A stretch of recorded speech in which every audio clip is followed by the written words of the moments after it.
അപ്പോൾ green peas ഉരുളക്കിഴങ്ങും കൊണ്ട് തയ്യാറാക്കിയ നല്ലൊരു മസാല കറിയാണ് ഇത്. നല്ലൊരു കറിയാണ്. കപ്പത്തിൻ്റെ കൂടെ, ചോറിൻ്റെ കൂടെ, എന്തിൻ്റെ കൂടെ വേണമെങ്കിലും കഴിക്കാൻ നല്ല എരിയൊക്കെ ആയിട്ട് എപ്പോഴും ഇതുപോലൊരു കറി തയ്യാറാക്കി കഴിഞ്ഞാൽ നമുക്ക് വൈകുന്നേരം വരെ ഉപയോഗിക്കാൻ പറ്റും. അപ്പോൾ ഇത് തയ്യാറാക്കുന്നതിലേക്ക് പോവാം. 200 ഗ്രാം ഡ്രൈ ഗ്രീൻ പീസാണ് ഞാൻ ഇവിടെ എടുത്തിരിക്കുന്നത്. വെള്ളത്തിൽ കുതിർത്ത് ഇനി വേവിക്കാനായിട്ട് വെക്കാം. ഈ വെള്ളം ഒഴിക്കുമ്പോഴത്തേക്ക് വെള്ളം ഇച്ചിരി കൂടിപ്പോയാലും കുഴപ്പമൊന്നുമില്ല. എന്നാലും നമ്മൾ ഗ്രീൻ പീസ് വേവിക്കാനൊരു പാകത്തിന് വെള്ളം ഒഴിക്കും. അപ്പോൾ അതും അനുസരിച്ച് ഒഴിക്കണം. എന്നാലും ശകലം കൂടിപ്പോയാലും കുഴപ്പമില്ല, നമുക്കിവിടെ വെള്ളം ആവശ്യമായിട്ട് വരും. അടുത്തതായിട്ട് ഞാൻ എടുത്തിരിക്കുന്ന 2 ഉരുളക്കിഴങ്ങാണ്. ഇതിന് കഷ്ണങ്ങളൊക്കെ ആക്കി വെള്ളം ഒഴിച്ച് വേവിച്ചെടുക്കാം. ഇപ്പോൾ ഉരുളക്കിഴങ്ങ് കുറച്ച് ഉപ്പൂടെ ഇട്ട് വെള്ളം ഒഴിച്ച് വേവിക്കുകയാണ്. അപ്പോൾ ഈ ഉരുളക്കിഴങ്ങിന് നമുക്ക് വെള്ളം വേണം. ഇത്രയും വെള്ളം ഞാൻ കൂടുതൽ ഒഴിച്ചതെന്ന് പറഞ്ഞാൽ നമുക്കിവിടെ വെള്ളം ആവശ്യമുള്ളത് കൊണ്ടാണ് വെള്ളം കൂടുതൽ ഒഴിച്ചത്.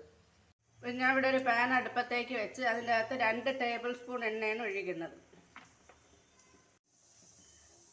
ചൂടായ എണ്ണയിലേക്ക് കടുക് ഇട്ട് കൊടുക്കാം. കടുക് പൊട്ടി വരുമ്പോഴത്തേക്ക് പെരുംജീരകം ഇട്ട് കൊടുക്കാം. 1 സ്പൂൺ പെരുംജീരകമാണ് ഞാൻ ഇവിടെ എടുത്തിരിക്കുന്നത്.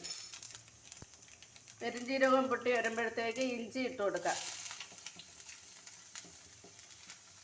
അതിൻ്റെ കൂടെ തന്നെ വെളുത്തുള്ളി ഇട്ട് കൊടുക്കാം. പച്ചമുളകും ഇട്ട് കൊടുക്കാം. കറിവേപ്പില ഇട്ട് വഴറ്റാം.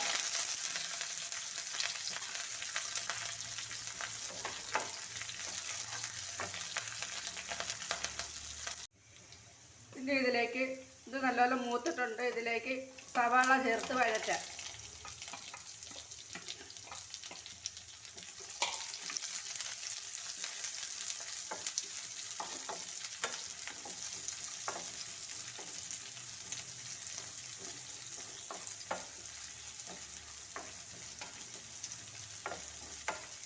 ബ്രൗൺ നിറമായി തുടങ്ങിയിട്ടുണ്ട്.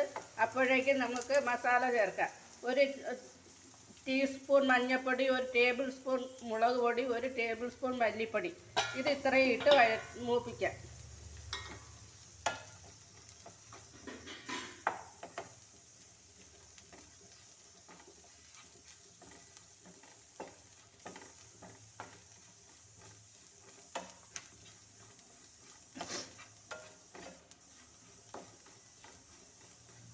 മസാല മൂത്ത മണം വരുമ്പോൾ ഒരിടത്തരം തക്കാളി അരിഞ്ഞത് ഇട്ട് വഴറ്റാം.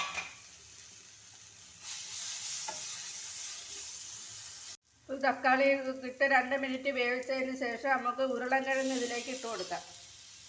ഊറ്റി ഇട്ട് കൊടുക്കണം. നമ്മൾ വെള്ളത്തിലാണ് വേവിച്ചത്. ആ വെള്ളം മാറ്റി വയ്ക്കണം.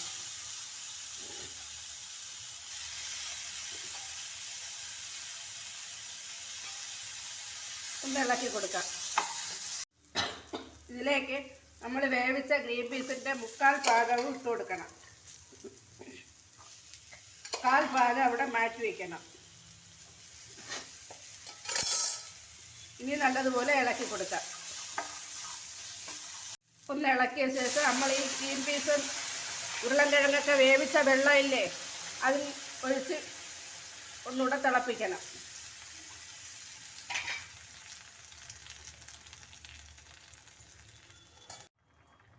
ഇതിപ്പോൾ ആവശ്യത്തിന് വെള്ളമുണ്ട്.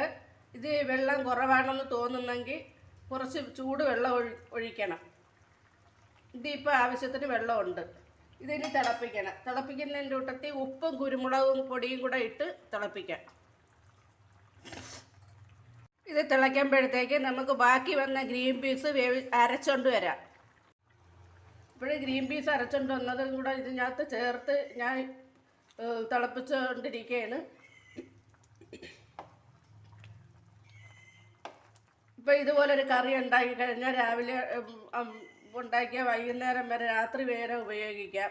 ചോറിൻ്റെ കൂടെ, അപ്പത്തിൻ്റെ കൂടെ, എന്തിൻ്റെ കൂടെ വേണമെങ്കിലും, ചപ്പാത്തിയുടെ കൂടെ, എന്തിൻ്റെ കൂടെ വേണമെങ്കിലും ഉപയോഗിക്കാം.